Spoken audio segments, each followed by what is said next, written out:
Kenneth Eugene Smith was born on October 4, 1965, in the small town of Plattsburgh, Alabama. His life, like many others who ended up in the U.S. criminal justice system, was marked by a difficult childhood and youth.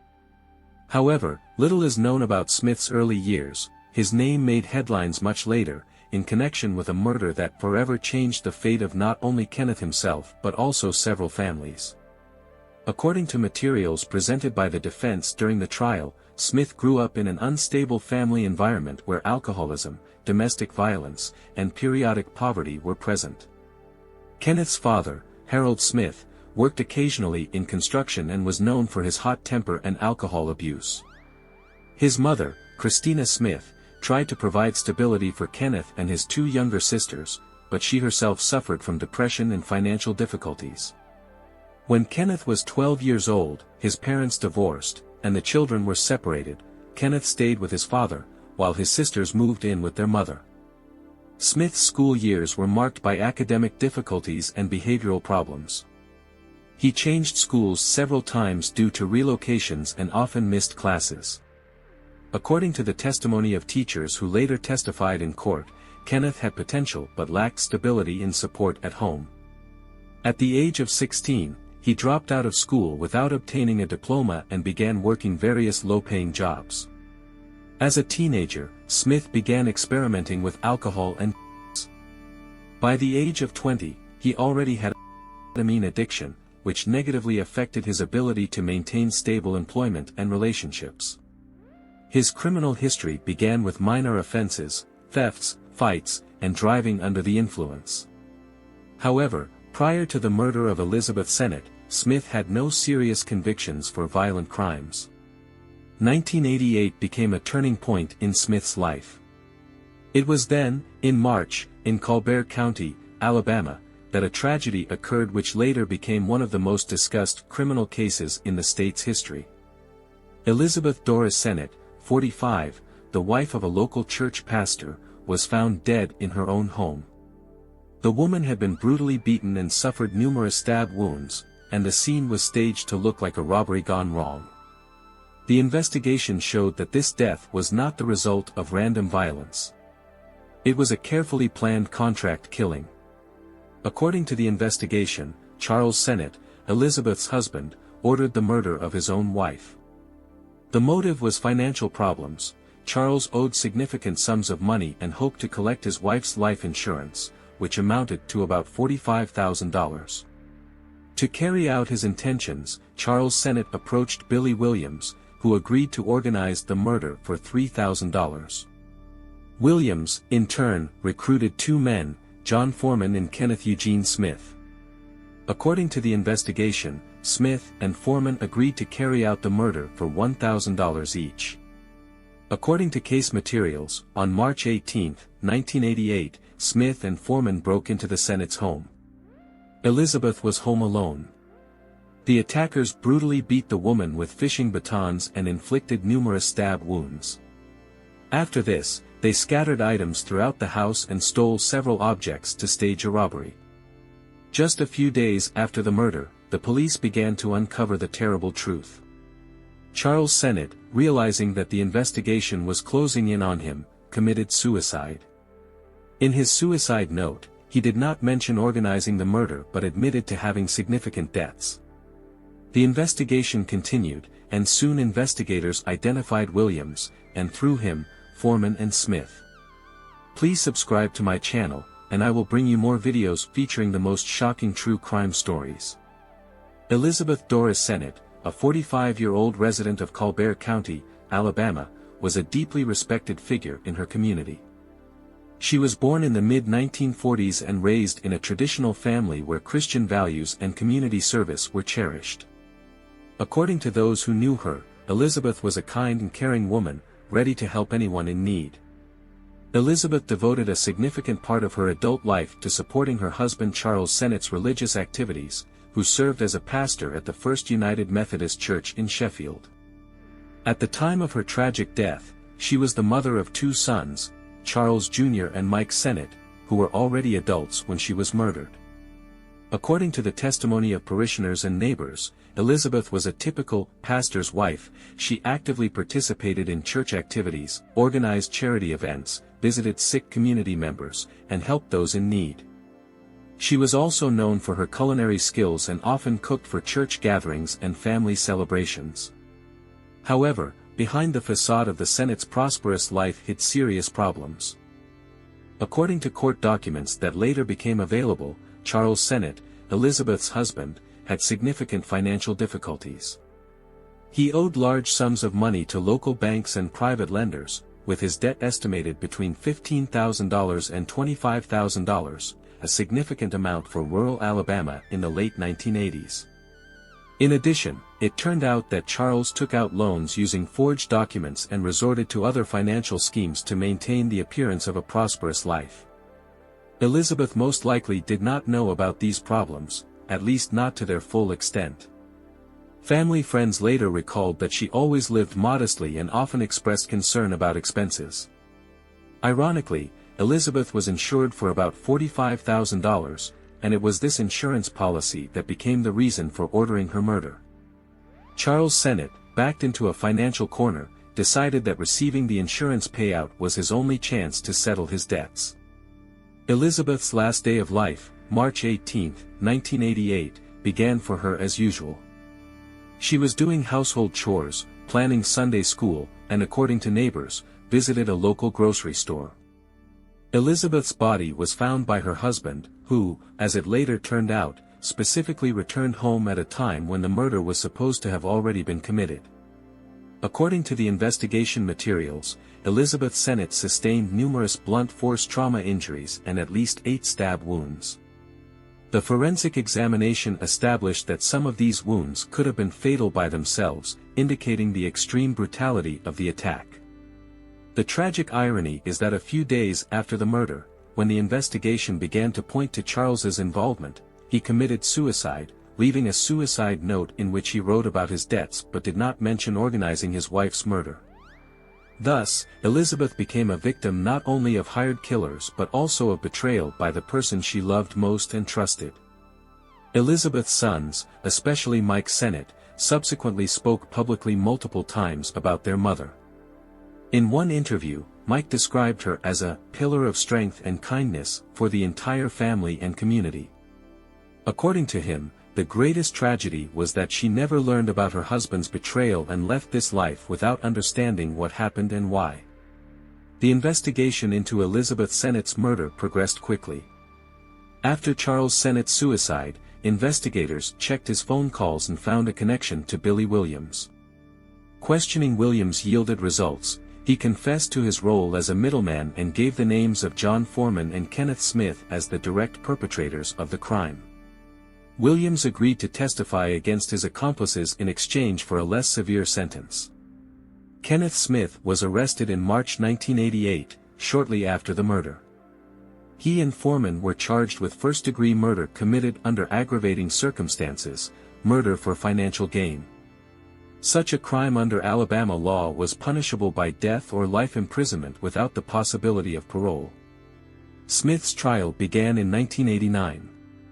The Alabama prosecution presented strong evidence of Smith's participation in the crime, including Williams' testimony.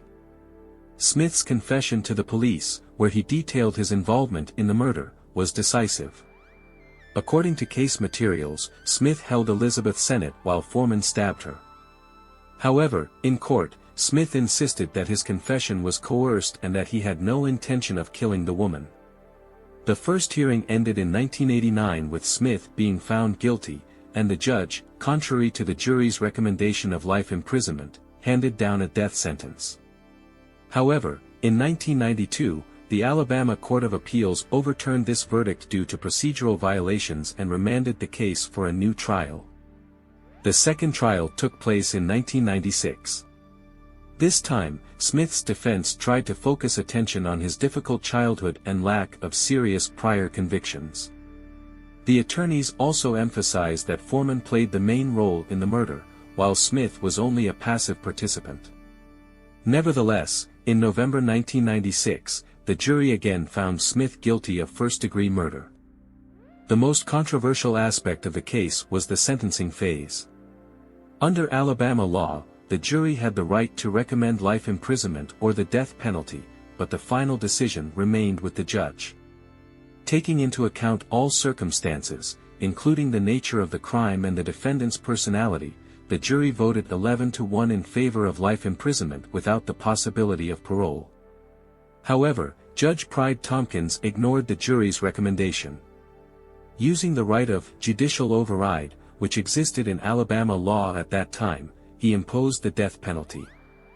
The judge justified his decision by citing the particular cruelty of the crime and the financial motive for the murder. This decision became the object of criticism from human rights advocates who believed that the jury's will should have been decisive. At the same time, another perpetrator of the murder, John Foreman, was also sentenced to death and executed in July 2003. Billy Williams, the middleman who organized the murder, was sentenced to life imprisonment in accordance with his plea agreement with the prosecution. After the final confirmation of his death sentence, Kenneth Eugene Smith was transferred to Holman Prison, located in Atmore, Alabama. This facility is known for its death row, a special unit for prisoners sentenced to death. It was here that Smith had to spend over 30 years of his life waiting for his sentence to be carried out. The conditions of confinement on death row are extremely strict. Condemned prisoners spend about 23 hours a day in small solitary cells of approximately 8 square meters. Their daily routine is strictly regulated: specific times for meals, short walks in an isolated yard, limited access to showers and phone calls. Interaction with other prisoners is minimal, and contacts with the outside world are strictly controlled. During his long stay on death row, Smith, according to the testimony of prison staff and chaplains, proved himself to be an exemplary prisoner. Over these years, he had no serious disciplinary violations, which is rare for the penal system. Smith also found solace in religion. He became a deeply religious Christian and spent much time studying the Bible and communicating with prison chaplains. In 2021, after decades of legal battles, the state of Alabama set a date for Kenneth Smith's execution. The execution was scheduled for November 17, 2022, by lethal injection, the standard procedure for the state at that time. However, what happened that evening shocked many and drew attention to the problems associated with carrying out death sentences in the United States. At the last moment, after Smith had spent several hours strapped to the execution gurney, prison staff could not find a suitable vein for the lethal injection. According to Smith himself and his attorneys, medical personnel made at least 18 attempts to establish an intravenous catheter over nearly 4 hours. Smith described this experience as extremely painful, comparing it to torture. After numerous failed attempts, the commissioner of the Alabama Department of Corrections decided to cancel the execution, as the execution warrant expired at midnight. Smith was returned to death row, becoming one of the few condemned prisoners in U.S. history to survive a failed execution attempt. This horrific event triggered a new round of legal disputes.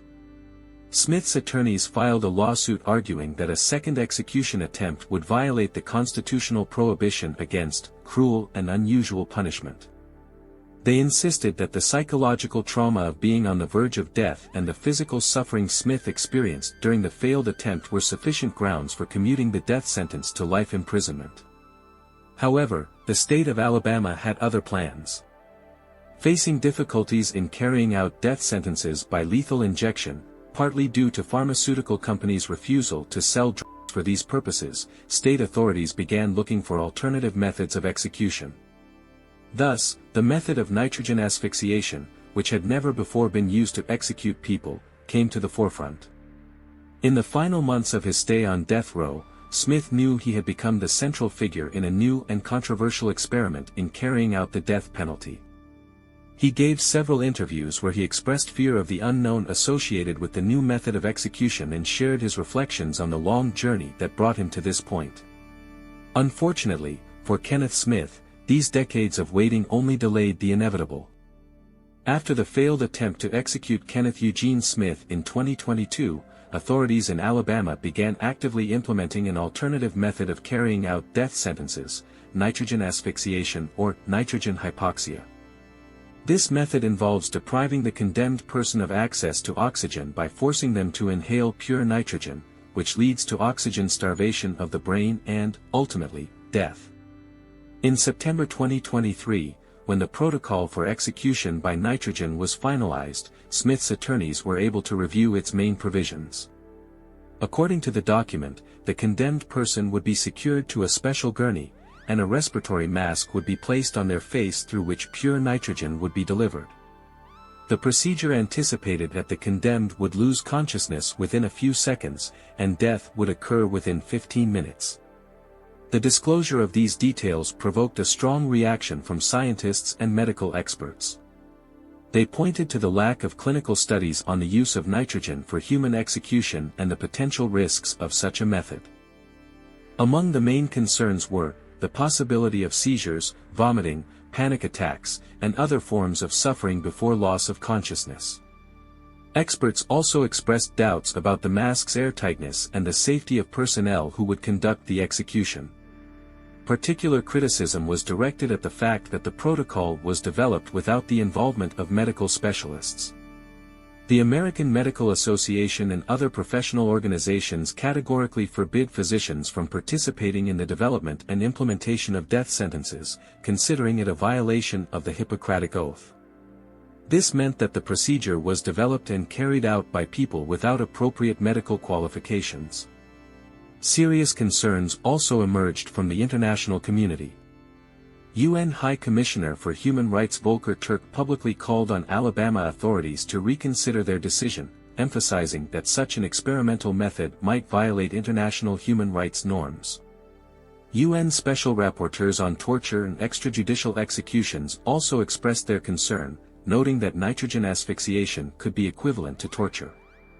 Interestingly, even in the final hours before the execution, intense legal battles continued. Alabama Governor Kay Ivey refused clemency despite numerous appeals, including requests from members of the victim's family. Thus, Elizabeth Sennett's son, Mike Sennett, publicly advocated for commuting the death sentence to life imprisonment, noting that the execution would not bring his mother back and would only continue the cycle of violence. January 25, 2024, became the last day of Kenneth Eugene Smith's life. At 6 p.m. local time, Smith received his last meal, which, according to sources, consisted of chicken wings, a potato dish, sweet bread, sausages, and 2 1-liter bottles of Sprite. This tradition of the last meal is considered by many prison staff to be one of the small gestures of humanity in an extremely severe process. Throughout the day, Smith had the opportunity to meet with his relatives, spiritual advisor, and attorneys. According to his spiritual mentor, Smith was deeply troubled but tried to remain calm, prayed, and asked to convey to the victim's family that he was sorry for what he had done. His wife, Stephanie Smith, whom he married while in prison, was also present in the final hours, although their communication was limited by prison rules. Meanwhile, outside Holman Prison, protesters gathered. Some opposed the death penalty in general, others specifically objected to the experimental execution method. Nearby stood another group of people, supporters of the death penalty who believed that justice should finally prevail after 35 years of waiting. At 10 p.m., Smith was transferred to the death cell, located directly adjacent to the execution chamber. He spent 2 hours there waiting for the U.S. Supreme Court's decision on his final appeal. When the last hope disappeared after the court refused to stay the execution, the preparation process for the execution began. Around 11:45 p.m., Smith was led into the execution chamber. He was dressed in a white prison jumpsuit. Guards secured him with straps to a special gurney shaped like an X. According to witnesses, Smith looked frightened but did not resist. His hands and feet were immobilized to prevent movement during the procedure. Kenneth Smith's execution became the first case of using nitrogen asphyxiation to carry out a death sentence not only in the U.S. but in the world. The procedure began at 11:47 p.m. First, prison staff checked the degree of restraint of the condemned, and then a special respiratory mask connected to a nitrogen tank was placed on his face. According to protocol, Smith was allowed to make a final statement before the gas flow began. According to journalists present who were official witnesses, Smith said, "Tonight Alabama causes humanity to take a step backward. I'm leaving with peace in my heart. Thank you for supporting me. I love you all." After this, he also added words in the Arawak language, which translate as, "I love my family." At 11:52 p.m., pure nitrogen began flowing through the mask.